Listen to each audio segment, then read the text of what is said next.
guys. Hello. Hello. Right. Okay. After right, let me explain to everybody why we're here, and we can settle ourselves down. So, we are the Bloomz. We are three of the artists which are going to be appearing in the Bloomz Art Show on the 29th and 30th of April. And we're having this little artist cafe so that you can get to know a bit more about us.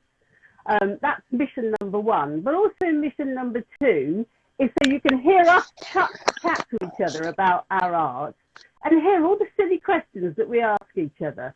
Because there is no such thing as a silly question. And I think sometimes people think, couldn't go and ask an artist that. That would just, be really silly. And there's nothing silly, is there, guys? I mean, we just... Nothing. No. We ask away. No, there's no silly. Absolutely not. Yeah. So it's really to say to everybody, we try and put our Bloomz Art House show together to make it so inclusive as it possibly can be. It's on Zoom, but you really don't need to turn your video on if you want to come, slightly anonymous in that sense. We understand people are shy, but we're there for you to come and see our art and chat to us and find out and ask all those questions that you ever wanted to ask of anybody. But we three are here today so you can get to find out a little bit more about us with us chatting to each other. So, and also what that will hopefully make you think is, I'd like to carry on that conversation with those people. I'm going to come and see them at the show. So that will be brilliant. So welcome, Debbie. Welcome, Katerina. Hello. Hi. I have an apology to make to you because I keep telling people you're from Geneva. I apologise. And Steve said to me today, why do you keep telling people that Katerina's from Geneva? And I said, I think it's stupidly because in my little phone app, which tells me about the time conversions, because obviously we're all in different countries, I have to put you down as Geneva because that's the closest I can get to. So I apologise. I will start to tell everybody you're actually from Montreux. From Montreux. It's the same lake, just on the other side. There you go. So, really? So, and Debbie, what part of the UK are you from?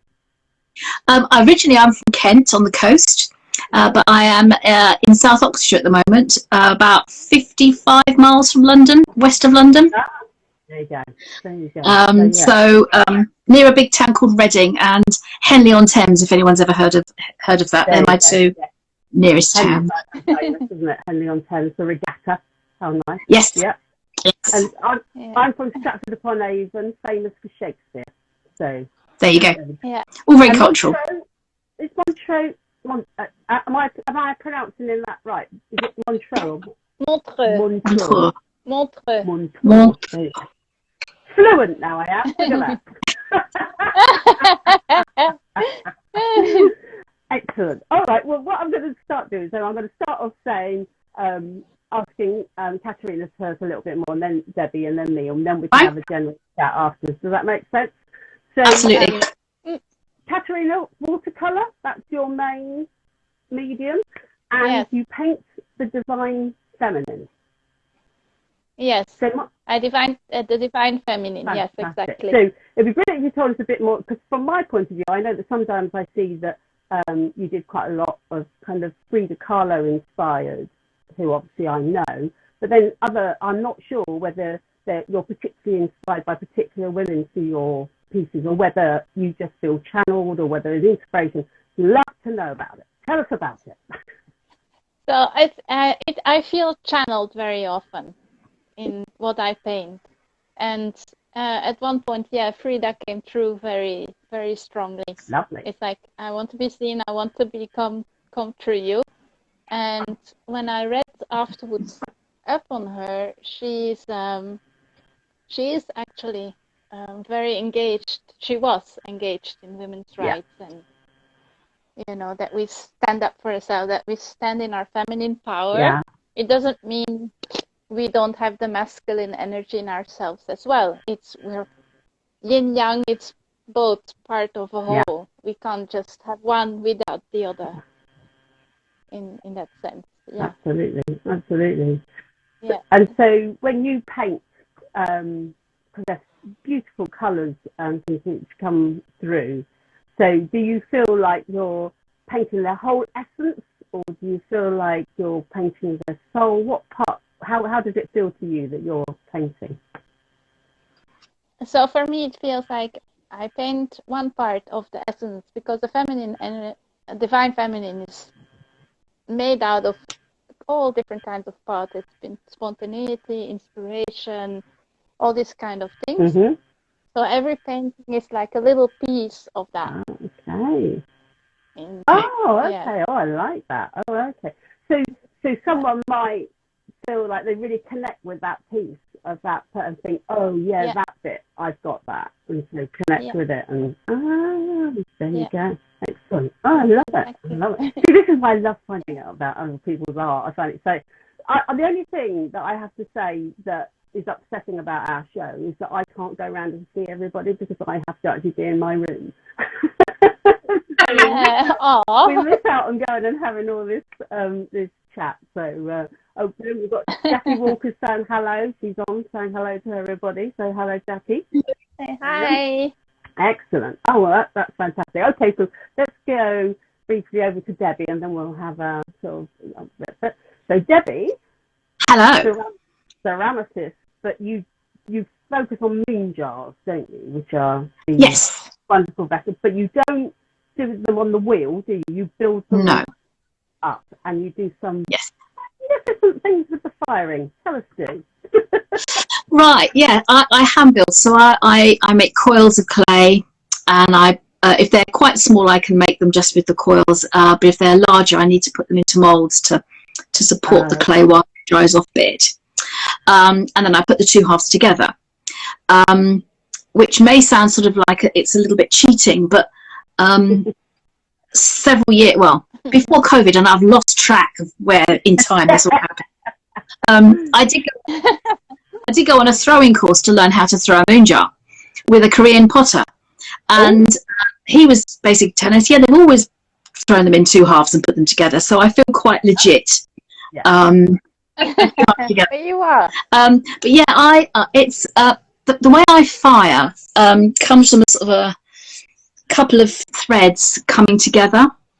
Many years ago, I was doing a course, and we were doing about smoke firing, and smoke firing is literally where you put a pot in a smoky atmosphere, and clay just soaks up the smoke. And you can get the most wonderful swirling effects. And when I started working with moon jars, I thought, oh, hang on, that would give me a really wonderful lunar-like surface, because traditionally moon jars are white. And I thought, no, I'm a child of the space age, and the moon means something to me. So I wanted to get that sort of light and shade going on, and smoke firing was just perfect for that. The only slight dampener there is I love colour. You can't get coloured smoke to stick. So, well, to be fair, I've never tried. Hey, there's an idea. So, and I recently got a kiln and playing with all the glazes in it. And my favourite glaze at the time, it was a nightmare. The number of kiln shells I ruined because it was just so runny. And then I just came across this idea, well, okay, I'll just glaze the top third, and it looks odd when you do that. I know, I'll smoke fire it. I'll glaze it, and then I'll smoke fire it. So the top and bottom will be decorated. And it was just like, this will never work. And I did it. I was doing some ordinary smoke fire, and I put in a glazed pot. And it came out, and it was like, oh my God, this is just, and it was like, okay, where else is another pot? I just couldn't wait to sort of, and that was it. It was sort of, and it shouldn't work. Hey, I'm all about disproving it. I mean, if you read the books, you don't fire, you first fire a pot so it's strong. You should fire that over a certain amount, and it would never work with porcelain. I have fired clay that's been fired to 1280 degrees, and it still takes smoke. So don't believe what they tell you in the books. No, you see, it's funny, isn't it, about the old books? And I always think that things like instructions like that are for when you really don't know what to do, and they're kind of like guidelines, as in, here's a nice, safe way to do this thing. And I think, fair enough. But then once you've done that, all bets are off, aren't they? Oh, God, yes. Go for it. Yeah. I mean, that's what creativity is about, right? Absolutely. As an artist, you try new stuff, things that people say, that doesn't work, you can't use that. Yeah. And you just go like, I'm going to try. Why not? Tell me why I can't. Why not? Well, yeah. Exactly. You have permission to do it though sometimes, don't you? Because we're kind of embroiled in this, we're doing this the proper way, and depending on what art form that you're in, there'll have been a proper way for people to do things. And you do feel like there's this almost, not sneery, but sort of, you really shouldn't. You know, you really shouldn't do this, or you really shouldn't. Perhaps it's just me that thinks that when, you know, because you're doing something, you think, I know this isn't what they told me to do, but you have to have permission to do it, don't you? It's like, I'm allowed to do this. Yeah. But I think it's almost, you know, as someone who's trying to be creative, it's almost compulsory that you try and break the rules. Yeah. Otherwise, nobody would ever have invented anything. You know, the very first artist put his hand on a cave wall with mud on it, and he saw his handprint. Art was born. Yeah. Yeah. You know, yeah. His mama probably told him, "Don't put your hand up there, you'll make the wall dirty." But he did it anyway. You know. Yeah. Absolutely. It's something I think we all, the human species is inherently looking for. It's creation. Yeah. Expressing, trying to vehicle what you feel in your heart, and, you know, put it on paper or stone or carve it, or I don't know, splatter it around. It doesn't matter. Absolutely. Also, is it? Although I say, you know, we're kind of governed by there are these rules. We do all celebrate someone who does something fantastically against the rules, don't we? Though, when someone finally does something, you think, I think there's a part of us which thinks, God, I wish I was them to just do that thing and go out there and be brave. Yeah, because it is being brave and creative, and and that is a part of the joy of being the artist, isn't it? Because it's like every day. Yeah. Who knows? Yeah, and you never know who you inspire to try out stuff. I love that. You know? I love that idea that when someone comes and sees you at a show or something, and they just say, "Can I just say that I came and spoke to you last time, and that inspired me to go on." It doesn't matter what it was they went on to do. No. But you inspired them to do it. No. You just think, oh, that's just such joy that something that I said or did was a springboard to something else. Such a difference. Yeah, absolutely. It's really, that's I think one of the beautiful sides, or maybe the most important one is that you can inspire people. Yeah.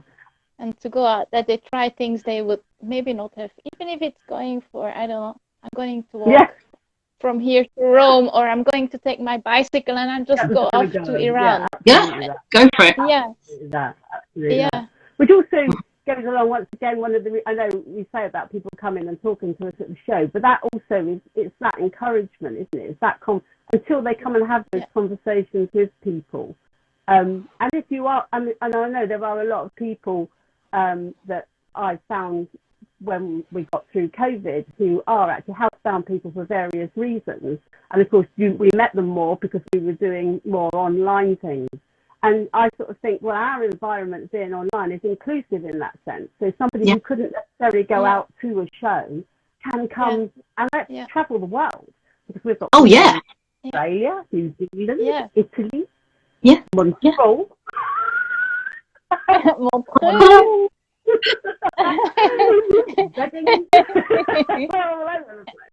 And New Zealand. Absolutely. New Zealand, Australia. There's people from everywhere. You can actually travel the world. Yeah.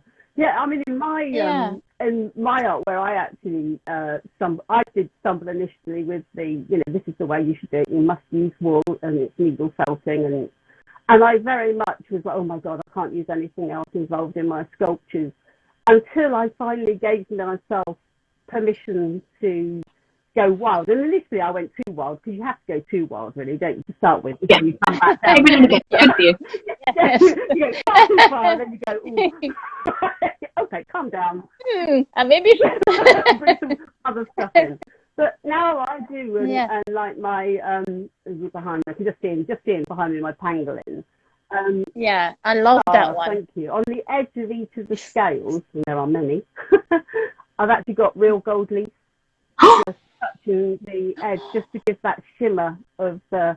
Yeah. Obviously, you can't see that at the moment because he's over there, but Yeah. and little details like that. I just, I think initially I thought, God, I wanted to put stuff all over, and then I thought, well, no, that's where I had to calm myself down and say, no, you've given yourself permission to actually do it where it counts, make it noticed, because but I do use all different fibres. I don't just use wool, and I've now started using far more alternative fibres and recycled fibres and things. And actually something which I haven't quite exciting to a certain extent today was that Steve went and saw a friend who's actually helping put together some fish, and he has pet sheep and pigs and emus and rheas. And so he was saying, just Steph, needs the fleeces because I can't do anything with the fleeces. So these are little pet sheep. And I was like, Christmas time!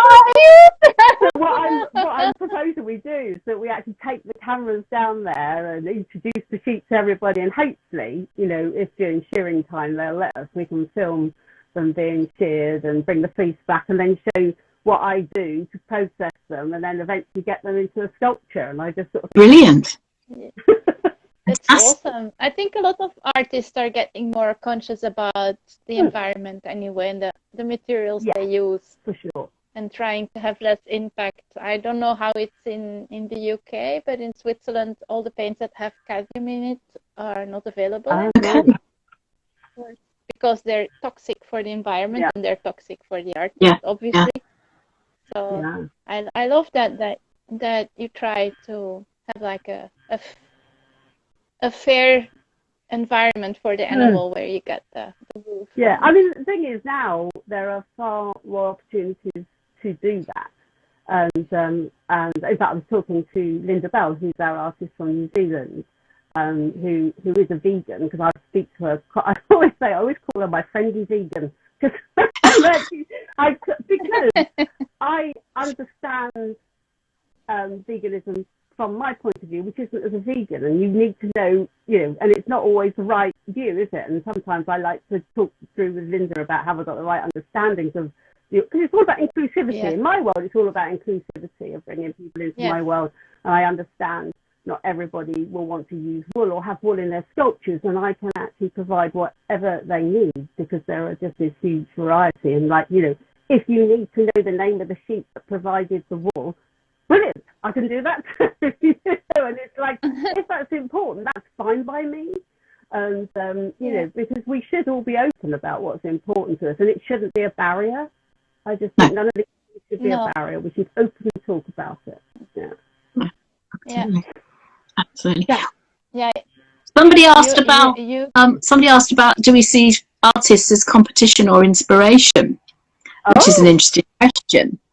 I mean, I've already got one idea from talking to you two ladies this evening. Coloured smoke. Yes. I've seen like these people that decorate the pots with soap bubbles, and they add the color to the soap bubbles, maybe something like that. Yeah. I mean, that's good fun. I mean, there's all sorts of sort of different ways, but I mean, I certainly see other artists, not just other potters, but anyone artistic working in creativity is an inspiration to me. Absolutely. And you bounce off each other, don't you? And certainly we found that in the Bloomz group, full stop. It's like the reason I went onto gold leaf was because a couple of the other artists were putting gold leaf onto their canvases and things, and I was like, I wonder if I can actually somehow incorporate that, and like, what did you use? And we start talking about what can you do and what are you using, and absolutely, we inspire each other, and when we're stuck, we go, what do I do? And we just all talk about it and help each other. No one's fun. That's why also when we do shows and there are other artists there and someone says, I think there's too many artists. You go, what do you mean there's too many artists? No such thing. No such thing. Never. never. But that's also shows the mindset they have. But I find it as well as like seeing other artists, or even if it's a guy that does the scene behind the musicians on stage. I saw a photo today of a guy who did like everything was in oranges and yellows, and it was like, for me, exactly what I'm working on with the Moon series. And I'm like, this gives me an idea. So it's, I don't know, we would be so restricted and poor if we wouldn't have other people inspiring us, other artists. You can chat, they understand where you're coming from, what you're looking for. It's just enriching. It's not competition. So there was two things. One thing, Jackie said she struggles to get vegan paints over here, so I don't know about that. And the other question was from Steve, which was for Debbie, saying, has she ever used horsehair in her? So two things. So I don't know whether you know the answer about vegan paints at all. So Katerina, whether do you get vegan paints in? No, but I know, I've heard they exist, because especially the acrylic paints, they are also, they contain plastic, which is not very good for the environment. It's one of the reasons why I'm using watercolor, because they're mostly based on earths and pigments. And then you just have to, you know, some colors have these little bugs in it. You just have to see, you find the one that's more colored with beads or things like that. But the acrylic paints, there are vegan kinds that are coming out. Okay. I've read about it. Fantastic. Yeah, definitely. Okay, well, that's something, once again, because like we are all in groups anyway, we can, if I see anything, Jackie, I will put it out there so that if anybody else does, put it in here or contact Jackie and let her know, because then I bet someone knows. I bet someone knows somewhere. I'm gonna have a look after the chat in one of the companies where I order from, because I think I saw it there, and I'll send it to her. Perfect. Yeah. So Debbie, horsehair, do you use it? Yeah. I've played. It's you take the pot. It's a little bit like raku in that you take a pot out of the kiln at 1,000 degrees, and then you let it cool for a bit, and then you use horsehair because it's thick. And you lay the horsehair on the really hot pot, and it instantly sort of vaporizes and leaves the black carbon line. And I've played with it, but I'm not very good. So I need to play more. Have you tried feathers? Tried feathers. I've seen it with feathers. Yeah, it's even worse with feathers, because you can end up with a big black sticky mess if you haven't got a light touch. Sorry, there's a bee just coming. Go away, bee. So horsehair is a little bit easier to manage. Feathers you have to be incredibly delicate with, and I haven't played enough. Clearly, I need to go away and play more. But once you're skilled at it, the effects are phenomenal. You know, literally, you're just burning stuff. That's just what gets me. You're burning stuff. More playtime. Oh yeah. The only time I've ever got to sit is on the Great Pottery Throwdown when they do raku outside, don't they? And they have different living different things to burn and that's the only time that it looks great fun. But the trouble is with something like the Pottery Throwdown is it makes you think that you can do stuff like that, and I know I can't. It's like, never say never. Never say never. No, never say never. Never say never. I would say since sculpting with fibre, there's a part of me that thinks I feel like I should go back to something like clay now and try and sculpt the clay, because I could never do it. I never, when I was at school, I couldn't really draw and I couldn't really do, until I found the fibre, which is like your medium, and you think, well, now that I've learned so much about my process and everything in the medium I love, you think, I think I could go back to some of the things that I felt that I wasn't good at, and that I might have a way in now. You know, it's almost like going back and giving it another go, isn't it? Yeah, I think that's... Sorry, Katerina, go on. Mac asked the question, but I could only see part of the question, so I don't know if you can see it, Stephanie. Yep. Debbie and Katerina, have you ever used other artists' technique or been inspired by them? Can you give an example? Good question. I have, in the sense that I never used to use thick gesso on my paper.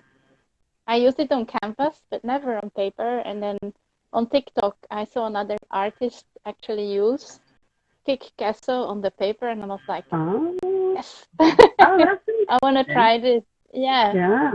And some have, and then I saw another artist that did the thick gesso, and then she used the watercolor and just had like the ridges put with the watercolor, just color on the ridges. So yeah, I have definitely used other techniques from other artists. Yeah. There you go. I mean, I'm using different techniques from what I usually use all the time because I'm teaching in a general pottery class. So I'm having, you know, I'm a hand builder, but I'm having to throw, I'm having to slab build. So I'm using all those techniques all the time, and you know, picking them up so that I can pass them on to people. And you know, sometimes you're using techniques, and you haven't even really considered that you've picked it up from somewhere else. It just sort of, you know, I can see why, you know, musicians sue each other because they picked up chords. You know, it's difficult. If you're someone who's out there looking for inspiration, looking at people's work, you don't know where you get it from. No, you see stuff without even knowing, don't you? Yeah. I mean, I've just every term I adopt a theme for the term, because otherwise I really don't know what I'm teaching people. You know, you just give yourself. And last term's theme was the work of Clarice Cliff. And I mean, she's got an amazing story. And when we were sort of working through some of her ideas, I mean, it was all Art Deco, Bauhaus, and I got into things like pixelation and camouflage, and I'm thinking, where's that come from? But pixelation, that's interesting. We went to, her thing was, when she started putting Art Deco designs on Victorian pottery because they didn't trust her. They just said, look, go in the store cupboard and see what's left over, and you can use that. And it was all Victorian design pottery. So she was looking at these amazingly modern patterns on very standard Victorian pots, and she changed how they looked, which is camouflage. And then I just went off on, you know, I'm sorry, I do go off on tangents. So you know, I wanna do some pixelated pots, and I don't know how yet, but I'm gonna have a go at some point. I will have a go. So it's, you know, Post-its. Sorry? You can try with Post-its. That's how they teach coding to kids here. With Post-its? With Post-its, with different colored Post-its. And how they explain the kids in the schools here the basic principle of coding. See, there's two things. There's two things. You know. I'm going to write that down. Yeah, and you get all different colors, so you know you can put it up and get ideas. Yeah. There you go. Oh, okay. You're going to choose it. Two things. Sally was saying, talking about the beginning part of my research, and Steve saying about my Phoenix, which I've got coming up.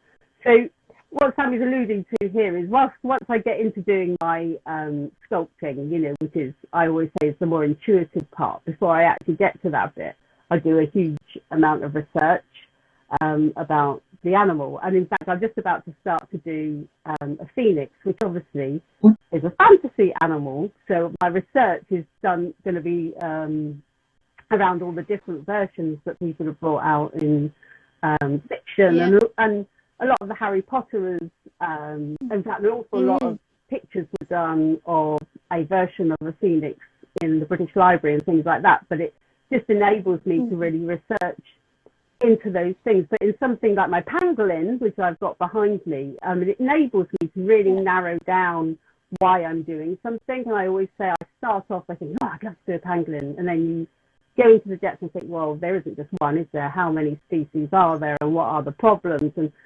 And then I find that, yes, I feel connection with this. And with the pangolin, they're in Asia as well as Africa, and it's like, oh, I'm going to do the African one. Why are you going to do the African one? Because it's this, going to do the tree-dwelling one, and the one which does this. Yeah. And you really get down into the nitty-gritty, and I love that, because I say by the time I get to the actual, right now I'm going to make the skeleton, because the inside of my sculptures have a wire skeleton, and then I start putting the wool around it. I start off by going, right, I'm going to do this species. And then once I've actually got the first wrapping on, that's when I start going, but now I'm doing a particular character. I'm doing a particular one that I'm actually now talking to.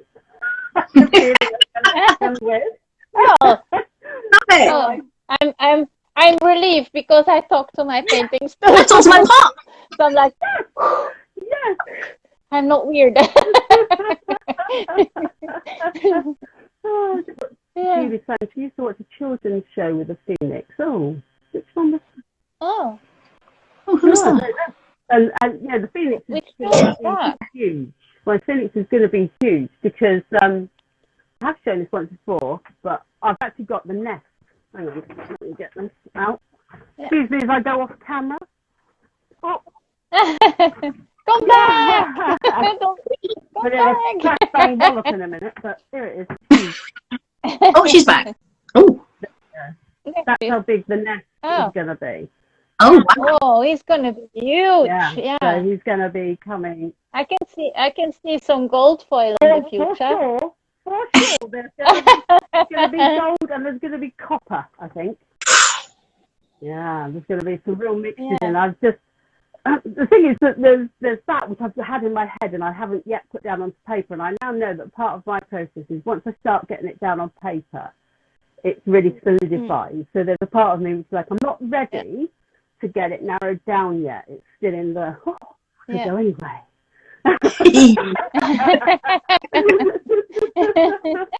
Who knows where it will fantastic.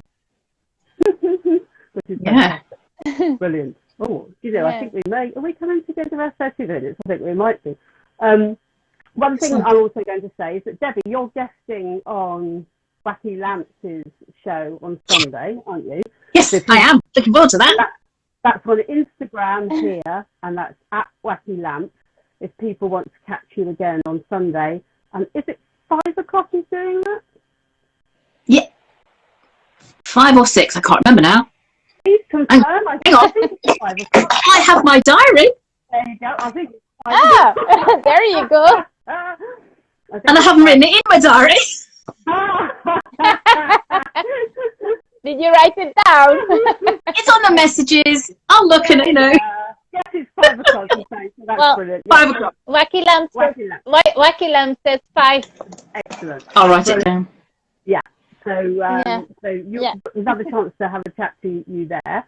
Now, what we will do is, obviously, I noticed that when we very first started that Sammy put everybody's individual pages so they can go and look you up as well. And we will make sure that's on. If anyone's got any extra questions that we've missed, we will try and catch that, because before it shuts down, I think we can catch those.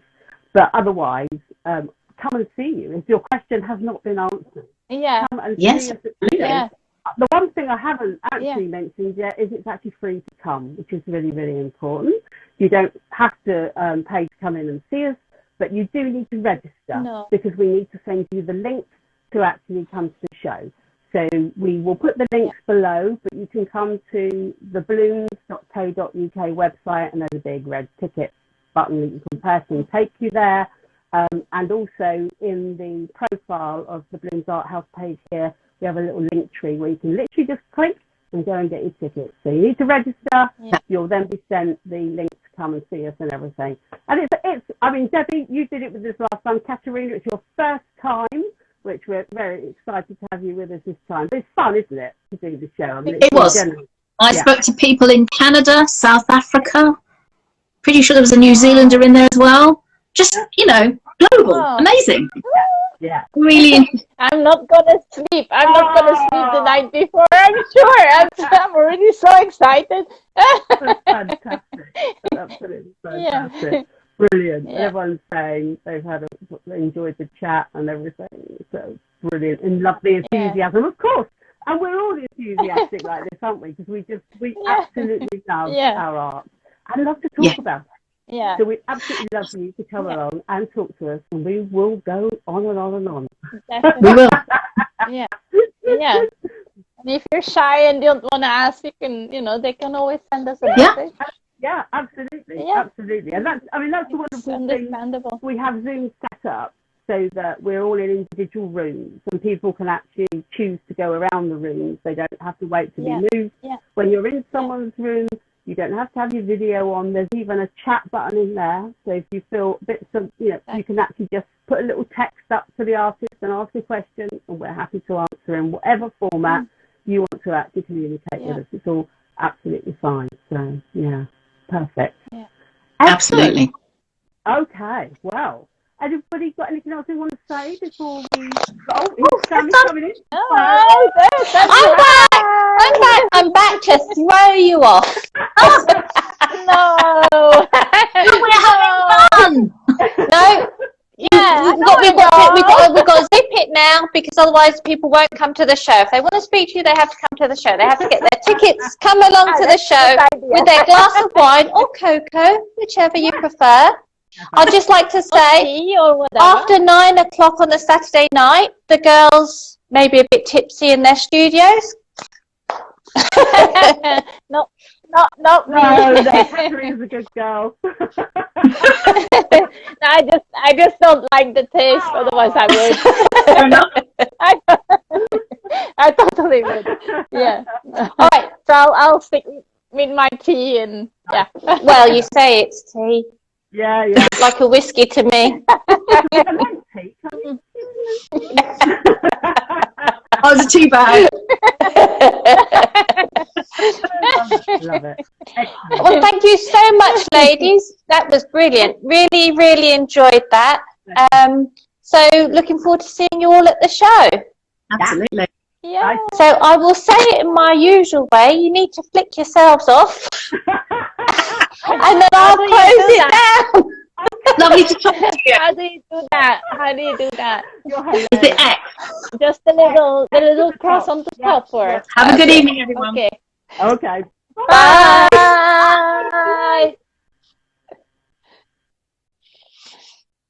Okay, bye-bye, everyone. We're going to put all the details in the notes at the end. But thank you for watching, and we'll see you next time, because we've got another live on Monday. No, Monday? I think it's Monday. I'll double check and let you know. Okay, bye.